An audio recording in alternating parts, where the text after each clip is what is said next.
Old English literature, old English का साहित्य। The literature of the Anglo sections is of two types. Anglo Saxon का जो साहित्य था वह दो तरह का था। The first is that which was undoubtedly brought by the Germanic tribes when they invaded England and is preserved in the oral tradition. कह रहा कि पहला जो था वो जर्मेनिक ट्राइब्स के द्वारा लाए गए थे और वे ओरल ट्रेडिशन के रूप में है, केवल मौखिक रूप में, उसका कोई लिखित नहीं, केवल बोलचाल की भाषा में है। ओल्ड लिटरेचर के दो तरह के लिटरेचर थे। जो पहला प्रकार है वो क्या है, जर्मेनिक ट्राइब्स के द्वारा लाया गया, वो ओरल ट्रेडिशन में है। The second is manifest in the songs, poems and religious writings found in manuscripts produced when literacy came to England. और जो दूसरे तरह का लिटरेचर है ओल्ड इंग्लिश का वह songs, poems and religious writings, गाने के रूप में है, कविताओं के रूप में है, और जो धार्मिक चीज़ें लिखी गई हैं उन चीज़ों के रूप में है ओल्ड इंग्लिश का दूसरा लिटरेचर, दूसरे तरह का literature.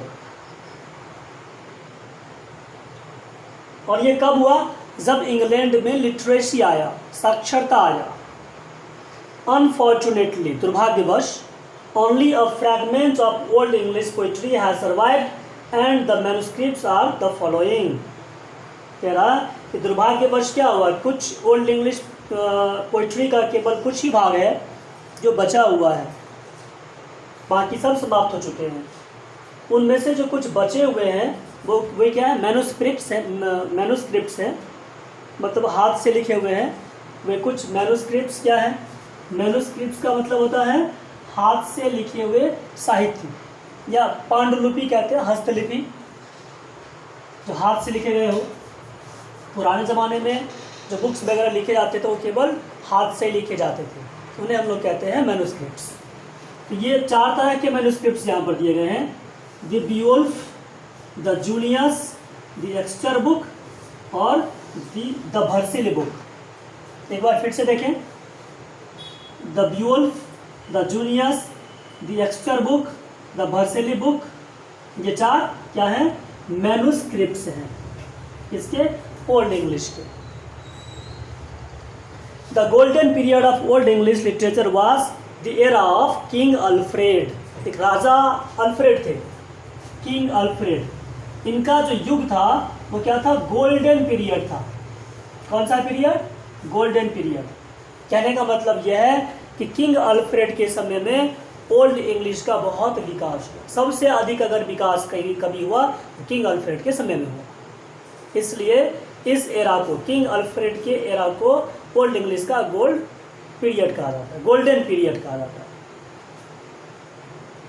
He was a scholar, soldier, lawgiver and ruler। ये जो किंग अल्फ्रेड थे क्या थे, वे स्कॉलर थे, विद्वान थे, सोल्जर थे, सिपाही थे, लॉगिवर थे, नियम बनाने वाले, और रूलर भी थे, शासक थे। When he became king, there were not enough scholars to read the Latin service books and the early Christian literature। तो जब ये किंग अल्फ्रेड जब राजा बने तो उस समय का जो भी लैटिन सर्विस बुक था, जो लैटिन में लिखे गए थे, उनको पढ़ने वाला कोई विद्वान लोग थे नहीं। या फिर जो अर्ली क्रिश्चियन लिटरेचर था वह भी लैटिन में था, उसे भी पढ़ने वाला कोई नहीं था, समझने वाला कोई नहीं था। King Alfred brought in teachers and scholars from abroad and he himself set out to translate many of the works in Latin into West section including Bates history।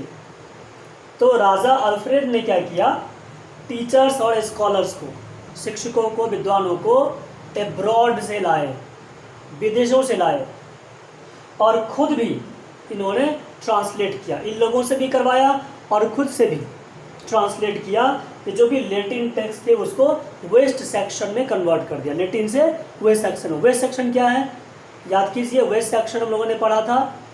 Old English dialects में चार तरह के dialects थे, उसमें से एक था waste section. तो लैटिन को वेस्ट सेक्शन में ट्रांसलेट किया गया, जिसमें बेट्स हिस्ट्री भी है, बेट्स हिस्ट्री को भी ट्रांसलेट किया गया लैटिन से वेस्ट सेक्शन में। The most notable work inspired by Alfred was the Anglo Saxon Chronicle. इनके द्वारा जो वर्क था उसमें जो सबसे अधिक प्रेरणादायक था वो क्या था? The Anglo Saxon Chronicle. सबसे महत्वपूर्ण क्यों था यह? This book is the first book of English pros and the first continuous history of European nation in its own language. कह रहा है यह जो बुक था यह वो क्या है? फर्स्ट बुक है इंग्लिश प्रोज का। इंग्लिश प्रोज का यह जो है द एंग्लो सैक्सन क्रॉनिकल, यह बुक इंग्लिश प्रोज की पहली किताब है और किसी भी यूरोपियन नेशन का पहला इतिहास लिखित रूप में, उनका अपनी भाषा में इतिहास जो है वो एंग्लो सैक्सन क्रॉनिकल है। एक तरह से यूरोपियन कंट्रीज का क्या है? ये हिस्ट्री है इंग्लिश भाषा में। यह इंग्लिश का पहला प्रोज है। The year 1066 marks the end of old English. 1066 ईस्वी में क्या हुआ था? AD 1066 में हम लोगों ने पढ़ा था, क्या हुआ था? ओल्ड इंग्लिश समाप्त हो गई। 449 AD 449 में शुरू हुआ था और 1066 में समाप्त हो चुका था। The Norman conquest made England into little more than a colony of France. ये जो नॉर्मन कॉन्क्वेस्ट था उसने क्या किया? इंग्लैंड को फ्रांस का कॉलोनी बना दिया। मतलब फ्रांस जो इंग्लैंड के लोग थे वे भी गुलाम बने, कहाँ के? फ्रेंच लोगों के। फ्रांस के लोगों का अधिकार हो गया इंग्लैंड पर। इंग्लैंड एक कॉलोनी बन गया, उपनिवेश बन गया। French became the language of the Kings court, justice, governance and education. और फ्रेंच भाषा जो है बन गई जस्टिस का, न्याय का, गवर्नेंस, शासन का, एजुकेशन का, शिक्षा का, इन सब का भाषा बन गया फ्रेंच। मतलब सब जगह इंग्लैंड में फ्रेंच भाषा प्रयोग होने लगी। The language of everyday speech among the upper class in England was French. जो अपर क्लास थे, जो उच्च वर्ग के लोग थे, उनकी भाषा क्या बन गई? फ्रेंच बन गई। जैसे अपने यहाँ जो उच्च वर्ग के लोग हैं उनकी भाषा क्या हो गई है? इंग्लिश हो गई है। हाय, हेलो, ये सब चलता रहता है। इसी तरह से वहाँ भी उच्च वर्ग के लोगों में फ्रेंच जो है वो बोला जाने लगा। The Normans had no interest in developing and patronizing a language such as English. जो नॉर्मन्स लोग थे उन्हें कोई रुचि नहीं थी कि इंग्लिश का विकास किया जाए या इसको संरक्षित किया जाए। जैसे अपने यहाँ हिंदी के बारे में कोई नहीं सोचता अपने देश में, वैसे ही वहाँ पर जब ये अंग्रेज़ लोग जब गुलाम बने फ्रेंच के, तो फ्रेंच ही चलने लगा और कोई इंग्लिश के बारे में सोचता नहीं था। In the absence of adequate patronage, English literary writing almost came into a standstill.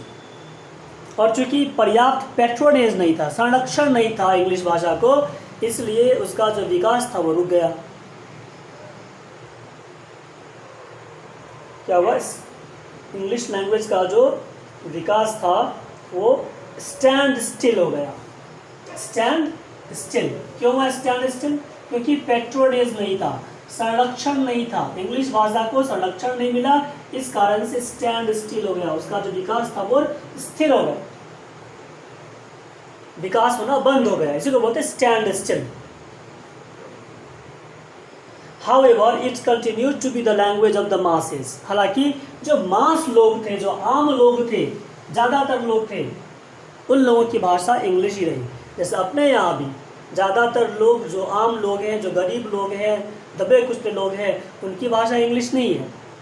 उनका जो अपना जो भी मातृभाषा है, जो मदर टंग है, वही उनका मेन भाषा है।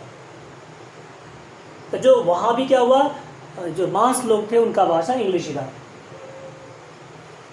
However, it continued to be the language of the masses. Over a period of time, due to close interaction and intermarriages, English began replacing French. जब समय कुछ बीता तो क्या हुआ, लोगों में क्लोज इंटरेक्शन बढ़ा। किन लोगों में? अंग्रेज और फ्रेंच लोगों में साथ साथ रहते थे तो क्लोज इंटरेक्शन बढ़ा, जो नज़दीकी संबंध थे, नज़दीकी मेल मिलाप थे वो बढ़ गए, और इंटर मैरिजेज भी होने शुरू हो गए। अंग्रेज और फ्रेंच लोगों के बीच में शादियां होने लगी, और धीरे धीरे इंग्लिश फिर से फ्रेंच का जगह लेना शुरू कर दिया, क्योंकि आम लोगों की भाषा तो इंग्लिश ही थी। तो धीरे धीरे फ्रेंच जाने लगा और इंग्लिश उस पर हावी होने लगा। First in the homes and later in the offices and schools, पहले तो घरों में, उसके बाद फिर ऑफिस में, स्कूल में, इन जगहों पर भी फ्रेंच के जगह पर अंग्रेजी प्रयोग होने लगा। The children of the nobility spoke English as their mother tongue and had to be taught French in school. जो नोबिलिटी थे, उच्च वर्ग के लोग थे, कुलीन लोग थे, संभ्रांत लोग थे, हायर लेवल के जो लोग थे, उनके जो बच्चे होते थे वे घर में क्या करते थे, इंग्लिश बोलते थे, और फिर स्कूल में जाकर के उनको फ्रेंच पढ़ाया जाता था। जैसे अभी हम लोग के यहाँ क्या होता है, जो बच्चे इंग्लिश स्कूल में पढ़ते हैं, घर में हिंदी या उनका जो भी मातृभाषा है वो बोलते हैं, और फिर स्कूल में जाने के बाद इंग्लिश, वहाँ पर इंग्लिश में पढ़ाई जाती है। तो यही हाल अंग्रेज लोगों का था। Thus the English language survived the onslaught.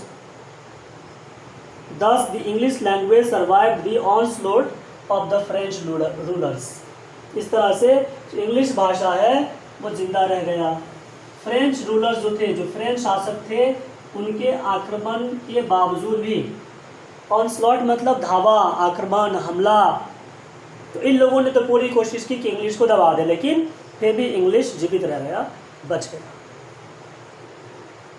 Moreover, England was restored to English kings within 150 years of the Norman conquest. Norman conquest के 150 साल के बाद फिर से एक बार जो शासन था वहाँ पर, इंग्लैंड में जो शासन था वो फ्रेंच लोगों से हटकर फिर से अंग्रेज लोगों के पास आ गया, इंग्लिश किंग्स के पास आ गए। इंग्लिश किंग्स फिर से पावर में आ गए।